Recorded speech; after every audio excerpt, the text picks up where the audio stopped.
ನಮಸ್ಕಾರ. ರಿಪಬ್ಲಿಕ್ ಕನ್ನಡಕ್ಕೆ ಮತ್ತೊಮ್ಮೆ ಸ್ವಾಗತ. ಮೈಸೂರಿನಲ್ಲಿ ಒಬ್ಬರು ಮೃತಪಟ್ಟಿದ್ದಾರೆ. ಕೊರೋನಾ ಕಾರಣದಿಂದ ಮೃತಪಟ್ಟಿದ್ದಾರೆ ಅಂತ ಹೇಳಲಾಗ್ತಾ ಇದೆ. 56 ವರ್ಷ ವಯಸ್ಸು ಅವರಿಗೆ. ಆದರೆ ಅವರಿಗೆ ಸ್ವಲ್ಪ ಹಾರ್ಟ್ ಪ್ರಾಬ್ಲಮ್ ಇತ್ತು ಮತ್ತು ಬಿ ಪಿ ಇತ್ತು. 56 ವರ್ಷವಾಗಿತ್ತು. ಕೊರೋನಾ ಪಾಸಿಟಿವ್ ಬಂದಿರಬಹುದು ಅಂತ ಹೇಳಲಾಗ್ತಾ ಇದೆ. ಆದರೆ ಅದರ ರಿಪೋರ್ಟ್ ಇನ್ನೂ ಕೂಡ ಬಂದಿಲ್ಲ. ಕೊರೋನಾ ಇತ್ತು ಅವರಿಗೆ, ಆದರೆ ಕೊರೋನಾದಿಂದಲೇ ಸಾವಾಗಿದೆಯಾ ಅಂಥೇಳಿ ಇನ್ನೂ ಕೂಡ ರಿಪೋರ್ಟ್ ಏನು ಬಂದಿಲ್ಲ. ಅನಾರೋಗ್ಯದಿಂದ ಬಳಲ್ತಾ ಇದ್ದ 56 ವರ್ಷದ ವ್ಯಕ್ತಿ ಮೈಸೂರಲ್ಲಿ ಸಾವಿಗೀಡಾಗಿದ್ದಾರೆ. ಹೃದಯ ಸಂಬಂಧಿ ರಕ್ತದ ಒತ್ತಡದಿಂದ ಬಳಲ್ತಾ ಇದ್ದವರು. 4 ದಿನದ ಹಿಂದೆ ಕೋವಿಡ್ ಪಾಸಿಟಿವ್ ಪತ್ತೆಯಾಗಿತ್ತು. ಕೋವಿಡ್ ಪಾಸಿಟಿವ್ ಎಲ್ರಿಗೂ ಬರುತ್ತೆ, ಪತ್ತೆಯಾಗತ್ತೆ. ಆದರೆ ಅದೇ ಕಾರಣಕ್ಕಾಗಿ ಜೀವ ಹೋಗಿದೆಯಾ ಅನ್ನೋದ್ರ ಬಗ್ಗೆ ಖಚಿತ ಮಾಹಿತಿ ಇಲ್ಲ. ಮೈಸೂರಿನಲ್ಲಿ ಕೊರೋನಾಗೆ ಮೊದಲ ಬಲಿಯಾಗಿದೆ.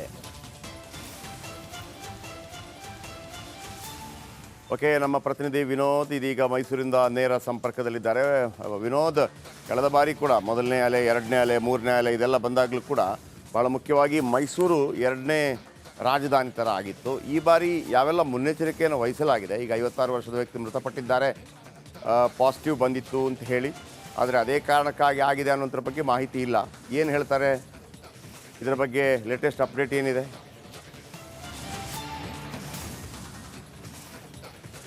ಜಯಪ್ರಕಾಶ್, ಈಗಾಗಲೇ ಏನು ಮೈಸೂರು ಸದ್ಯಕ್ಕೆ ಕರೋನಾದಿಂದ ಒಂದು ಸೇಫೆಸ್ಟ್ ಸಿಟಿ ಆಗಿದೆ. ಅಂದರೆ ಈಗಾಗಲೇ ಕೇವಲ 31 ಕರೋನಾ ಪಾಸಿಟಿವ್ ಕೇಸ್ಗಳು ಪತ್ತೆಯಾಗಿದೆ.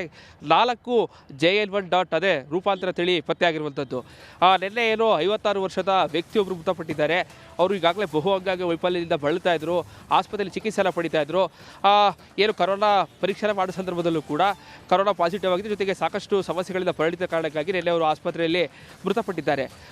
ಸದ್ಯಕ್ಕೆ ಈಗ ಅವರ ಟ್ರಾವೆಲ್ ಹಿಸ್ಟ್ರಿ ಏನು ಎಲ್ಲವರೂ ಕೂಡ ಪರೀಕ್ಷೆ ಮಾಡಲಾಗಿದೆ. ಅವರು ಕಳೆದ ಹಲವು ದಿನಗಳಲ್ಲೂ ಕೂಡ ಆಸ್ಪತ್ರೆ ಚಿಕಿತ್ಸೆ ಪಡೆದ ಕಾರಣಕ್ಕಾಗಿ ಯಾವುದೇ ರೀತಿಯಾದ ಬೇರೆಯವರಿಗೆ ಈ ಕರೋನಾ ಸ್ಪ್ರೆಡ್ ಆಗುತ್ತೆ ಅಂತೇಳಿ ಯಾರೋ ಆತಂಕ ಪಡಬಾರ್ದು ಅಂತೇಳಿ ಈಗಾಗಲೇ ವೈದ್ಯರು ಕೂಡ ತಿಳಿಸಿರುವಂಥದ್ದು. ಜೊತೆಗೆ ಈಗಾಗಲೇ ಮೈಸೂರು ಕೂಡ 31 ಜನರಿಗೆ ಕರೋನಾ ಬಂದಿದೆ. ಜೊತೆಗೆ ಏನು ರೂಪಾಂತರ ತಳಿ 4 ಪತ್ತೆ ಆಗಿರುವಂಥದ್ದು. ಸದ್ಯಕ್ಕೆ ಮೈಸೂರಿನಲ್ಲಿ ಅಂತಹ ದೊಡ್ಡ ಮಟ್ಟದಲ್ಲಿ ಯಾರು ಕೂಡ ICU ಇರ್ಬೋದು, ಈ ರೀತಿ ಚಿಕಿತ್ಸೆ ಪಡಿತಾ ಇಲ್ಲ. ಎಲ್ಲರೂ ಕೂಡ ಹೋಮ್ ಐಸೋಲೇಷನಲ್ಲಿ ಚಿಕಿತ್ಸೆ ಪಡಿತಾ ಇದ್ದಾರೆ. ಸದ್ಯಕ್ಕೆ ಯಾರು ಕೂಡ ಆತಂಕ ಪಡುವಂತಹ ಅಗತ್ಯ ಇಲ್ಲ ಅಂತೇಳಿ ಈಗಾಗಲೇ DHO ತಿಳಿಸ್ತಾ ಇದ್ದಾರೆ. ಇದರ ಜೊತೆಗೆ ಈಗಾಗಲೇ ಹೊಸ ವರ್ಷ ಇರ್ಬೋದು, ಸಾಕಷ್ಟು ಸಾಲು ರಜೆ ಇದ್ದ ಕಾರಣಕ್ಕಾಗಿ ಲಕ್ಷಾಂತರ ಪ್ರವಾಸಿಗರು ಮೈಸೂರಿಗೆ ಬರ್ತಾ ಇದ್ದಾರೆ.